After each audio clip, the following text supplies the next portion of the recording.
La extinción de un partido no puede ser una buena noticia para nadie.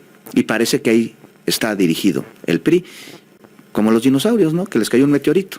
Creo que el de aquí se llama Lito. Pues sí, y desafortunadamente, a diferencia del cuento de Tito Monterroso y despertó y el dinosaurio seguía ahí, en este caso no va a ser así. No va a haber dinosaurio ya. Funcionario institucional, pues a que regreses tú y muchos que se han salido. Dijo que si se sintieron ofendidos, les ofreció una disculpa. Si se sintieron, yo no veo por qué se habrían de sentir ofendidos. Nomás les dijo zombies, traidores, esquiroles y una serie más de calificativos. Y me parece importante, en un momento en el que la oposición no se agrupa a través de un proyecto sólido que resuelva los distintos problemas que tiene el país y asuma el papel muy importante en la democracia, que es el de la oposición, pues que los partidos, muchos de ellos, pues parecen estar destinados irremediablemente a la extinción. Aurelio, como sucedió con el PRD, que mucha gente pues lo aplaudió, lo tomó de broma, le dio muchísima risa, pero es un asunto triste, porque fue un partido que en su momento aglutinó a varias organizaciones de izquierda en nuestro país y, pues gracias a él mucho, se dieron distinto tipo de avances, ¿no? Políticos, de derechos. La extinción de un partido no puede ser una buena noticia para nadie. Y parece que ahí está dirigido el PRI, como los dinosaurios, ¿no? Que les cayó un meteorito. Creo que el de aquí se llama Lito. Pues sí, y desafortunadamente, a diferencia del cuento de Tito Monterroso y despertó y el dinosaurio seguía ahí, en este caso no va a ser así. No va a haber dinosaurio ya. El PRI, desafortunadamente, aquí lo he dicho muchas veces, pues es un edificio y es un logotipo, pero ya no es el gran partido que se fundó como resultado de la primera revolución social pues del mundo, que después, con todos sus problemas, pero logró una estabilidad inédita para México y en el contexto de América Latina, que logró las tasas de crecimiento económicas más grandes de la historia independiente de México y de América Latina, que aunque no era una democracia, era un sistema mucho más abierto de lo que había existido en México antes y de lo que existía en ese momento en América Latina, que estaba dominada por juntas militares y por golpes militares permanentemente. Aquí los militares estaban bajo control civil. La regla de la no reelección había evitado que hubiera grandes caudillos como Perón en Argentina, por ejemplo, etcétera, y que fue un partido que además supo cambiar y que formó parte de la democratización del partido con un gran impulso desde el ala más liberal y reformista que en su momento encabezó Reyes Heroles con su concepción del liberalismo social, abrió también la economía y en ese PRI, en el año 2000, cuando ya había perdido el poder, pero que seguía siendo un partido que estaba en ese centro político, en ese liberalismo social, que buscaba ese equilibrio entre el Estado y el mercado, que la libertad fuera el valor supremo, pero que todos lo pudieran ejercer. Ya en el 2000. Ese liberalismo social es cuando yo me inscribo, cuando yo me afilio al PRI. Pero ella había adoptado muchas es pregunta. Sí. Lo primero, ¿no? Esa afirmación. Ya había adoptado muchas políticas neoliberales de acuerdo, siguiendo el ritmo de distintos países capitalistas de aquel entonces. Y no, esas políticas neoliberales fueron un primer atentado a los ideales revolucionarios por los que surge el PRI, porque primero fue el Partido Revolucionario Mexicano, tuvo la capacidad durante la última mitad del siglo XX de blindarse a viejas mañas que seguían presentes de la Revolución Mexicana, la lucha por el hueso, la traición. Y luego vienen estas políticas neoliberales que, pues de alguna manera, convirtieron a muchos derechos en privilegios, en mercancías. Había que pagar, Aurelio. Mira, no, yo no estoy de acuerdo con esa lectura.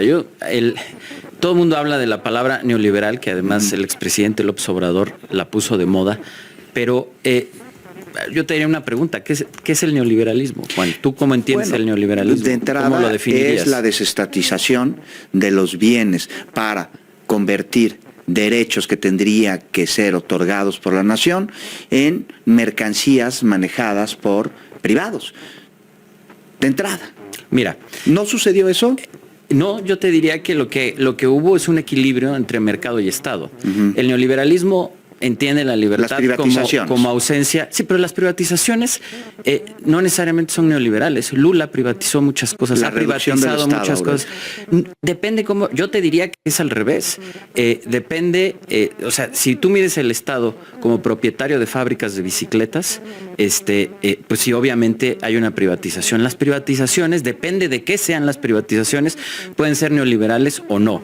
Gobiernos socialdemócratas en todo el mundo han hecho privatizaciones porque hay cosas que es absurdo que el Estado maneje y no por eso se vuelve neoliberal. El neoliberalismo básicamente lo que dice es que el Estado se tiene que reducir a impartir seguridad y justicia. Nada más. El Estado no debe de intervenir para equilibrar mercados, el Estado no debe dar educación pública, el Estado no debe dar salud pública. Eso no pasó en México. En México había un exceso porque tenías al gobierno siendo propietario de fábricas muy ineficientes de cosas que puede resolver el mercado y eso es lo que en gran medida se privatizó. Pero la reforma energética que esa la hicimos nosotros, en el que tú ¿no? trabajaste, pues no tiene nada de neoliberal. No tiene quisieron vender los recursos energéticos que son estratégicos, por ende de seguridad nacional a empresas privadas. Déjame, al contrario. Número uno, ni Pemex ni CFE, que eran propiedad del Estado, se vendieron o se privatizaron. Se mantuvieron en el Estado y encima de una manera productiva. ¿Qué es lo que se hizo? Una apertura del mercado, en donde los privados junto con el Estado también pudieran participar, pero con órganos reguladores que hacían que se generaran mercados muy eficientes. Eso es un equilibrio entre mercado y Estado. Una reforma neoliberal hubiera vendido Pemex, hubiera vendido CFE y hubiera dejado sin regulación los mercados. Eso no ocurrió. Se abrió el mercado, pero seguían participando CFE, Pemex, los privados y el mercado tenía regulación. Pero a ver, la transferencia de actividades estatales a privados, empresas, ¿no es neoliberal, Aurelio? Es que depende. No ¿Cómo toda, sucedió no en toda. la reforma? No, yo no creo. Por supuesto que no. De Peña Nieto. Es que qué transferencia de recursos públicos. Sí, la apertura del mercado. No, Juan. Pero también la transferencia de actividades del Estado a privados. ¿No se dieron? No. El Estado mantuvo las actividades que tenía y las compartió también con los privados. Eso, mira, a ver, eso compartirlas. ¿tú crees exploración por parte de privados, ¿no? Y eso del Estado también. Y del extracción de hidrocarburos del Estado y de los privados. Participación de los privados. Sí, también. ¿De cuánto era la participación? No, pues depende. Estaba abierto al mercado, pero el Estado seguía participando. La generación de electricidad. Lo también, mismo, ¿no? participaba el Estado y también los privados. Eso, Juan, lo hace toda socialdemocracia.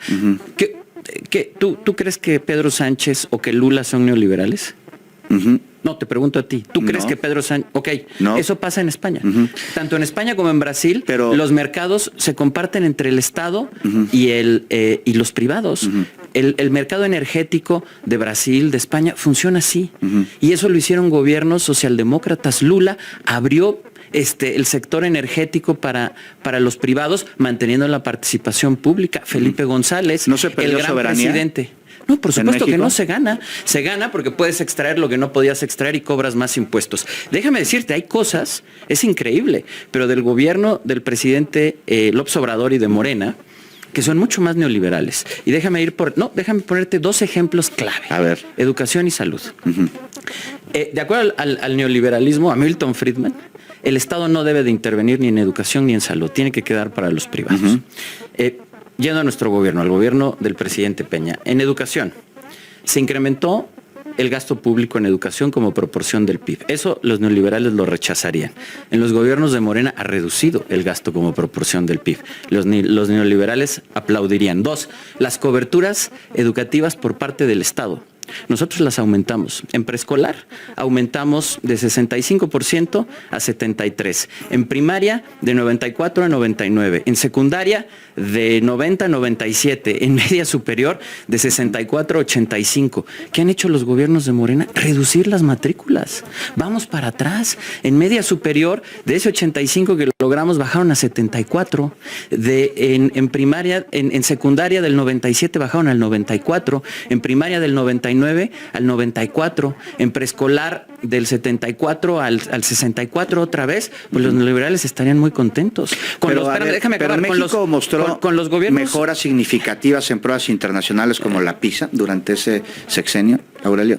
Sí, que ahora se han venido para atrás desde que está Morena. Déjame acabar. Durante ese periodo. Déjame acabar con mi argumento y ahorita ya te contesté, porque sí mejoró. Los que lo echaron para atrás son los gobiernos de Morena. Pero fíjate, entonces tienes menos. Morena es el que ha bajado la inversión pública. Morena es el que ha perdido cobertura, algo que no pasaba en un siglo. Los neoliberales estarían aplaudiendo. El gasto de las familias en educación aumentó 30%, el gasto privado, desde que llegaron los gobiernos de Morena. Antes había los grupos sindicales, los líderes sindicales controlaban la educación. Nosotros los hicimos a un lado y creamos una institución del Estado mexicano que se llamaba el Servicio Profesional Docente, para que los maestros pudieran tener una carrera libre, autónoma y de profesionalización. Morena les regresó ese control, que eso es una privatización disfrazada. Entonces, déjame seguir. Escuelas de tiempo completo. Escuelas de tiempo completo. Nosotros hicimos 25,000. Es más presencia del Estado porque son más horas con alimentos. Morena acabó con todas. Regresó a 4. Regresó a jornadas de 4 horas. Y déjame ir con salud. Ahorita me dices. A ver, pero no, rápido. Okay. 2018 sí, retroceso en matemáticas. Lectura y ciencias se mantuvieron sin mejoras significativas. ¿Respecto a qué? La evaluación PISA 2018 reveló que el 35% de los estudiantes mexicanos no alcanzaron el nivel mínimo de competencia en las 3 áreas evaluadas. Eso no quiere decir un retroceso, Juan. Los resultados que tú estás leyendo son resultados que en México siempre han sido malos. Por eso hicimos una reforma educativa que empezó a mejorar esos resultados y que Morena destruyó. Nadie está diciendo que México tuviera el mejor sistema educativo, pero habíamos hecho una reforma que fortaleció al Estado mexicano, sacando a los líderes sindicales, haciendo más inversión, haciendo escuelas de tiempo completo, y Morena destruyó todo eso como lo hubieran indicado los neoliberales, Milton Friedman, las estancias infantiles, Juan. Eso fue, hazte de cuenta que lo que hizo Morena es lo que recetó Milton Friedman, que el gobierno no dé las estancias infantiles, pero que reparta el dinero. Eso es lo que decía Milton Friedman, eso es la escuela de Chicago, eso es Pinochet implantando sus políticas educativas, que es el único país de América Latina que tiene los famosos vouchers, que es lo que hizo Morena con las estancias infantiles. Déjame pasar a salud. Nos queda un minuto. Sí, en un minuto te digo lo de salud. En 2018, gobierno del PRI cuando realmente existía, presidente Enrique Peña Nieto, al año el sector público de salud daba 80 millones de consultas. Con los gobiernos de Morena, ¿sabes cuántas consultas da el servicio público? ¿Hoy? Sí, hoy. ¿Tienes el dato? 60 millones.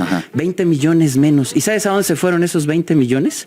A las consultas del sector privado, a los bolsillos del doctor Simi. Juan, los neoliberales estarían aplaudiéndole a Morena. Perdieron 20 millones de personas se salieron de las consultas del sector público y se fueron al privado. ¿Qué pasó con las obras hospitalarias suspendidas durante el gobierno de Peña Nieto? Aquí yo te estoy... ¿Qué pasó Juan? Con las irregularidades que se señalaron de las financieras del Seguro Perdón Popular? Que te lo diga, tus respuestas no tienen... O sea, no tienes por preguntas. Sí, pero no tienes por qué defender por defender. No, te estoy preguntando. Mira, yo te estoy diciendo algo. Lo mismo te digo. Las coberturas en salud aumentaron durante el gobierno del presidente Peña, al igual que la educación, las escuelas de tiempo completo y todo lo que te he dicho. Morena las ha tirado. Te estoy dando datos que son fundamentales.